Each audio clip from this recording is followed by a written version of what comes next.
আমার সকল ভাই বোনদের জানাই আসসালামু আলাইকুম। সবাই কেমন আছেন? আলহামদুলিল্লাহ আমি ভালো আছি। আজকে আবার নতুন একটি ভিডিও নিয়ে আপনাদের মাঝে উপস্থিত হলাম। এই যে দেখেন কত বেশি রোদ আর কত বেশি টকটকে টকটকে রোদ উঠেছে। টকটকে রোদই বলা চলে। এই কয়দিন ধরে রোদ তো আর বৃষ্টি তো আর হচ্ছেই না ফ্রান্সে। শুনছি বাংলাদেশে 2 মাস ধরে শুধু বৃষ্টি, আর ফ্রান্সে 2 মাস ধরে কোনো বৃষ্টি নাই। বৃষ্টিগুলো সব বাংলাদেশে চলে গেল নাকি কে জানে। এই তো আজকের ভিডিওতে থাকবে হচ্ছে আমার দুপুরের রান্না। তারপরে এই যে দুপুরে রান্না হইতেছে, এই যে পানি জাল হইতেছে, তারপরে গরুর মাংস, তারপরে হচ্ছে ঢেঁড়স ভাজি করব।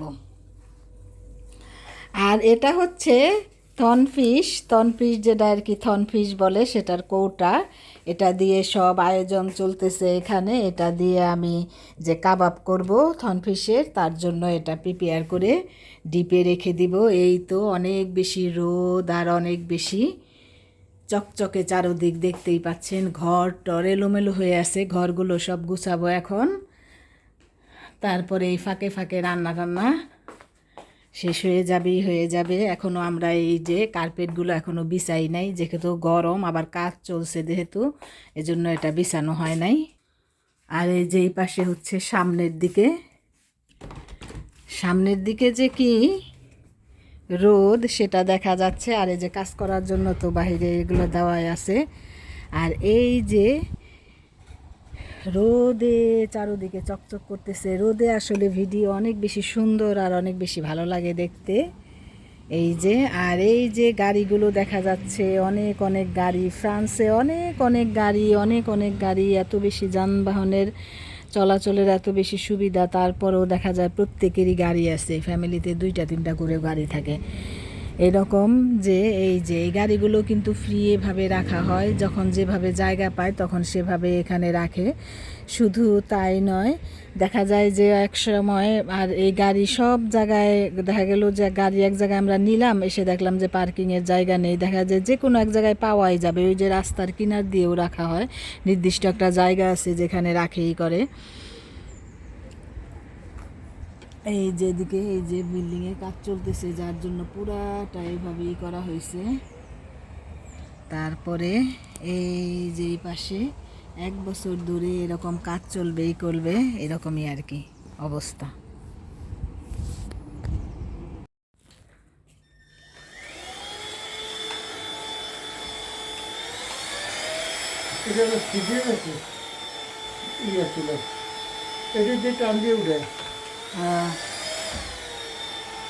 ওটা লম্বা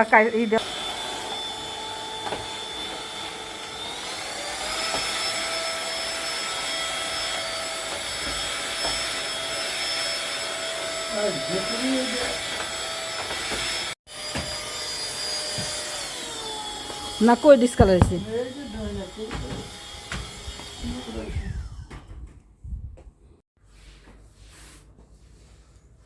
বউ আমার জানের জান, বউ আমার প্রাণের প্রেম, দিয়ে বউ আমার জানের জান, বউ আমার প্রাণের জান, বউ সারা বাসি। বিকেলে রান্না বান্না করে খাওয়া দাওয়া করে বিকেলে এই যে চলে এলাম সেন নদীর খালের পাড়ে। এটা হচ্ছে সেন নদীর খাল। দেখুন কত বেশি সুন্দর আর কত বেশি মনোরম। এরকম এই খালটা যেদিক দিয়ে গিয়েছে সেদিক দিয়ে এর পরিবেশগুলো এত বেশি সুন্দর। অনেক জায়গার পরিবেশ আরও অনেক বেশি সুন্দর, যা দেখলে কিনা চোখ জুড়িয়ে যায়। ফ্রান্সের এই জিনিসটা অনেক অনেক বেশি ভালো লাগে আমার কাছে। সেন নদীটা বয়ে গেছে প্যারিসের উপর দিয়ে, যেটাও দেখতে অনেক বেশি সুন্দর। আর এটা হচ্ছে খাল, যেটা আমাদের ভাষায়, আমরা দেশি ভাষায় বলি খাল, ফ্রান্স ভাষায় বলে ক্যানেল। এই ক্যানেল তো এখান দিয়ে বিকেলে হাঁটতে বেরিয়েছি। যেহেতু ফ্রান্সে এখন অনেক বেশি গরম, তারপরেও এই গরমের মধ্যে মনে চাইলো যে আমরা একটু তেলের পিঠা খাবো। তারপরে এই তো যেই ভাবা সেই কাজ। রাতের বেলায় এই তো আমি তেলের পিঠা বানাতে বসলাম, যে এখন রাতের বেলায় একটু ঠান্ডা ঠান্ডা লাগতেছে, বাহির থেকেও ঘোরাঘুরি করে আসলাম। এই তো এখন আমি এই ময়দাটা নিলাম, অল্প একটু পরিমাণ ময়দা নিয়েছি। আর এই যে চালের গুঁড়াটা নিয়েছি, এটা হচ্ছে ময়দার আরও দ্বিগুণ পরিমাণ চালের গুঁড়া নিয়েছি, দ্বিগুণ 3 গুণই হবে। চালের মানে কাপটা দেখে তো বোঝাই যাচ্ছে যে ওই ছোটো কাপ। তারপরে হচ্ছে বড় কাপটা, মাঝে একটা আরেকটা কাপ আছে, সেটা না নিয়ে আমি বড় কাপ পরিমাণে চালের গুঁড়া নিয়েছি। চালের গুঁড়াগুলো এখানে রেডি এখানে পাওয়া যায়, সেই যে রেডি চালের গুঁড়া নিছি। আর যে গুড়টা আমি দিছি এটা আমি পানি দিয়ে জাল দিয়ে নিছি। এই গুড়টা হচ্ছে শ্রীলঙ্কান গুড়, এই শ্রীলঙ্কার দোকানে পাওয়া যায়। এই শ্রীলঙ্কান গুড়ই হবে হয়তো, ইন্ডিয়ান গুড় না, কারণ বয়ামে শ্রীলঙ্কা লেখা ছিল। সেই গুড় দিয়ে, আখের গুড়, সেটা দিয়ে আমি আজকে এই পিঠাটা বানাবো। পিঠাটা খেতে অনেক বেশি সুস্বাদু আর অনেক বেশি মজা হয়েছিল। আর পিঠা মেন হচ্ছে এই ব্যাটার তৈরি করা, যেটা করতে অনেক বেশি কষ্ট আর অনেক বেশি ঝামেলার হয়। আমার মনে হয় যেন ব্যাটারটাই হচ্ছে আসল, যার জন্য আমি এই ব্যাটারটা অনেক সময় নিয়ে ব্যাটারটা তৈরি করি। প্রথমে অল্প অল্প করে পানি দিয়ে দিয়ে গুলে এই করে অনেকক্ষণ এটাকে ময়ান করার পরে তারপরে এটাকে আমি প্রায় আধা ঘন্টার মতো রেস্টে রেখে দিই।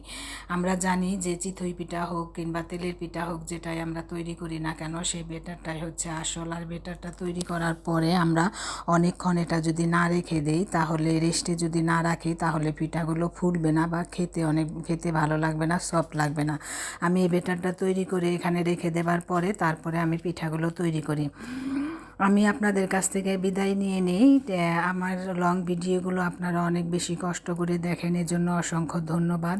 আর আমার চ্যানেলকে যারা যারা সাবস্ক্রাইব করেছেন তাদেরকেও জানাই আমার অন্তরের অন্তঃস্থল থেকে অনেক অনেক ভালোবাসা।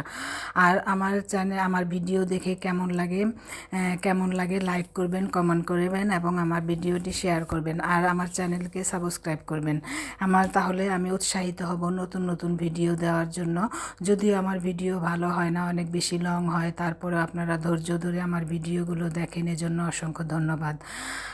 আজকের এই পিঠা বানানোটা কেমন হলো অবশ্যই জানাবেন। আপনারা কি কখনো শ্রীলঙ্কান গুড় দিয়ে পিঠা বানিয়েছেন কি না? যারা ফ্রান্সে থাকেন তারা জানাবেন। এখানে আমরা জানি যে বাঙালি দোকানে বাংলা গুড়গুলো পাওয়া যায়, সেটা দিয়েও আমরা পিঠা বানাই। কিন্তু এটা আজকে আমি এই গুড়টা দিয়ে পিঠা বানালাম, যে কেমন লাগে দেখি না ভালোই লেগেছিল। আমরা আসলে দেশি জিনিস পাই না এখানে, যেগুলো পাই বা যে জিনিসগুলো কারো কাছে শুনলেই করলে সেটা দিয়ে আমরা এক্সপিরিয়েন্স করি, যা অনেক বেশি ভালো লাগে। আমার পিঠাটাও এরকমই হয়েছিল। পরে যখন আমি পিঠাটা দেখলাম যে আসলে অনেক বেশি সুন্দর হয়েছিল, সেই গ্রামের সেই পিঠার মতো তো আর হবে না। এটা হচ্ছে আমাদের হাতে বানানো পিঠা। আর আমার চুলাটা দেখতেই পাচ্ছেন যে কারেন্টের চুলা ছিল, গ্যাসের চুলায় মনে হয় আরও বেশি